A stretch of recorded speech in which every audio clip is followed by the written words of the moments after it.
Hello friends, मैं CF Sheikh Jain स्वागत करता हूं आपका अपने इस वीडियो में। 13 अगस्त को माननीय प्रधानमंत्री जी ने एक प्लेटफॉर्म लॉन्च किया, transparent taxation honouring the honest. Income tax department tax payers के लिए कंप्लायंसेस को काफी इजी कर रहा है। उसी कड़ी में माननीय प्रधानमंत्री मोदी जी द्वारा ये प्लेटफॉर्म लॉन्च किया गया, जिसका नाम है transparent taxation honouring the honest. इस सिस्टम के माध्यम से सरकार income tax scrutiny, income tax assessment और अपील्स को फुल्ली इलेक्ट्रॉनिक मोड में करेगी। फुल्ली इलेक्ट्रॉनिक मोड में होने से जो बेनिफिट होगा वो ये है कि इनकम टैक्स ऑफिसर्स और टैक्स पेयर्स के बीच जो फिजिकल इंटरेक्शन होता है उसको 100% रिमूव किया जाए और टैक्स सिस्टम को फुल्ली ट्रांसपेरेंट बनाया जाए, जिससे कि टैक्स पेयर्स और डिपार्टमेंट के बीच की जो बॉन्डिंग है वो अच्छी हो।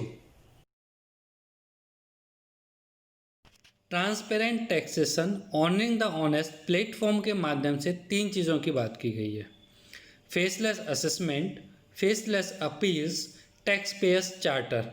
अब हम इन तीनों चीज़ों पर डिटेल में डिस्कस करेंगे कि कौन सी चीज़ के क्या बेनिफिट हैं और किस लिए इसको लाया गया है। साथ ही अब हमें यह भी पता होना चाहिए कि अगर कोई असेसमेंट ऑफ फेसलेस स्कीम के बाहर किया जाएगा तो उसको इनवैलिड माना जाएगा, लेकिन कुछ एक्सेप्शंस हैं जो इस स्कीम के बाहर किए जा सकते हैं, उनको आगे हम डिस्कस करेंगे। अब चलते हैं फेसलेस असेसमेंट की ओर। फेसलेस असेसमेंट क्या है और इसके क्या बेनिफिट हैं? फेसलेस असेसमेंट, फेसलेस असेसमेंट से मतलब है कि बिना इनकम टैक्स ऑफिसर्स के और टैक्स पेयर्स के आपस में फिजिकली इंटरेक्शन हुए बिना किसी भी केस का असेसमेंट करना। तो इसके क्या क्या बेनिफिट हैं, आइए हम जानते हैं। फेसलेस असेसमेंट स्कीम के अंतर्गत जब भी कोई केस सेलेक्ट होगा वो इलेक्ट्रॉनिकली ही सेलेक्ट होगा। Data analytics and artificial intelligence का यूज़ होगा। उसमें किसी भी ऑफिसर्स का कोई भी इन्वॉल्वमेंट नहीं होगा। सारे केसेस इलेक्ट्रॉनिकली सेलेक्ट किए जाएंगे। दूसरा बेनिफिट है अबॉलिशन ऑफ ज्यूरिडिक्शन, यानी कि जो भी केस होगा जहां भी आपका ज्यूरिडिक्शन है उसमें नहीं होके कहीं भी किसी भी अधिकारी को अलोकेट कर दिया जाएगा। ये जो अलोकेशन है वो फुल्ली ऑटोमेटिक होगा।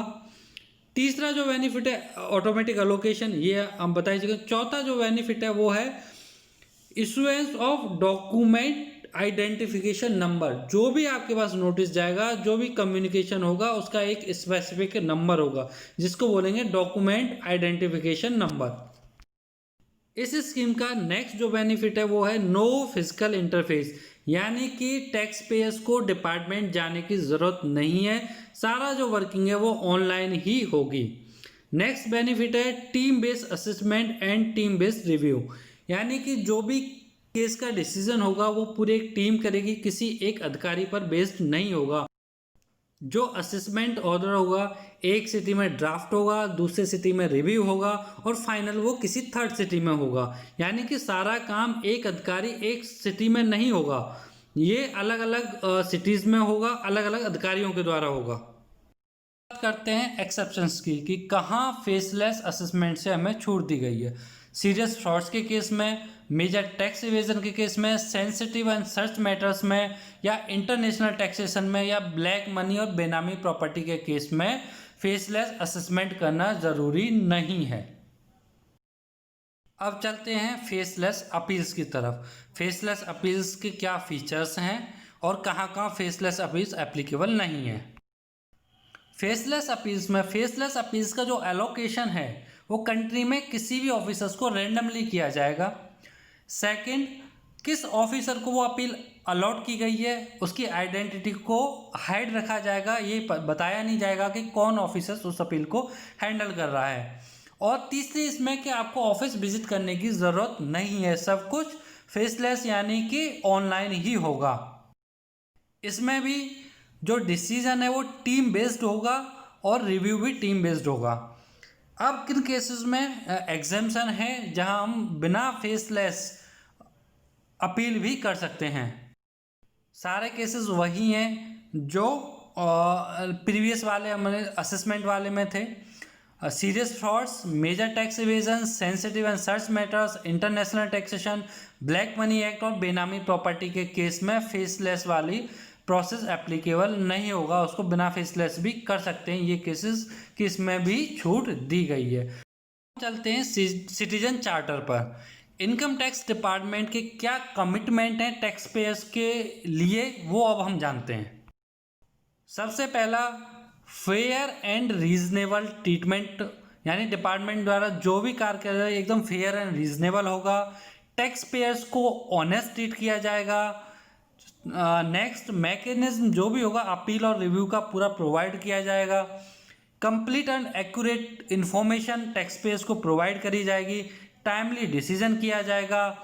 Correct amount of tax payers से कलेक्ट किया जाएगा। जो टैक्स पेयर्स की प्राइवेसी है उसका पूरा ध्यान रखा जाएगा, उसकी कॉन्फिडेंशियलिटी मेंटेन की जाएगी।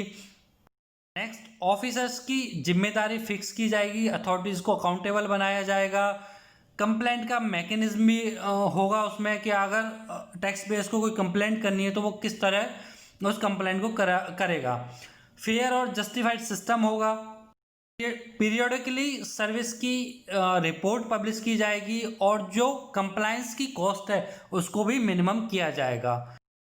इनकम टैक्स डिपार्टमेंट की तो जिम्मेदारी फिक्स कर दी गई, यानी कि टैक्स पेयर्स के प्रति उनके कुछ कमिटमेंट्स हैं, तो उसी बेसिस पे टैक्स पेयर्स के भी कुछ ऑब्लिगेशंस हैं जो टैक्स पेयर्स को पता होना चाहिए। बी ऑनेस्ट एंड कंप्लेंट, यानी कि जो भी टैक्स पेयर है ईमानदारी से अपने टैक्स का भुगतान करेगा, कोई भी टैक्स की चोरी नहीं करेगा। नेक्स्ट, बी इन्फॉर्म्ड, यानी कि टैक्स कैसे एप्लीकेबल है, कितना देना है, क्या रेट्स हैं, वो सारी चीज़ें टैक्स के बारे में टैक्स पेयर्स को पता होंगी। कीप एक्यूरेट रिकॉर्ड्स, यानी कि टैक्स पेयर है अपने रिकॉर्ड्स प्रॉपर मेंटेन करेगा। Know what your representative does on your behalf, यानी कि टैक्स पेयर्स का काम अगर कोई रिप्रेजेंटेटिव कर रहा है तो वो उसके बिहाफ पर क्या काम कर रहा है, ये टैक्स पेयर्स को पूरी नॉलेज होनी चाहिए। नेक्स्ट, रेस्पॉन्ड इन टाइम, की जो भी नोटिस जाता है, जो भी उनसे वर्किंग मांगी जाती है तो उसका with in a time tax payers के द्वारा रेस्पॉन्स किया जाएगा। नेक्स्ट है पे इन टाइम, यानी कि जो भी टैक्स का पेमेंट है, जो भी ड्यूज हैं टैक्स पेयर्स के, उनको विद इन अ टाइम पे करेगा, ऐसा सरकार उससे उम्मीद करती है। अगर आप हमसे कोई क्वेश्चन पूछना चाहते हैं तो कमेंट बॉक्स में जाके कमेंट करें, वीडियो को लाइक करें, शेयर करें, जिससे कि नॉलेज सबके साथ हम शेयर कर सकें। साथ ही साथ हमारे चैनल को सब्सक्राइब करें। अगर आप चाहते हैं हम किसी टॉपिक पर आपके लिए वीडियो बनाएं तो वो भी आप कमेंट बॉक्स में कमेंट करके हमें बता सकते हैं। वीडियो देखने के लिए आपका बहुत बहुत धन्यवाद।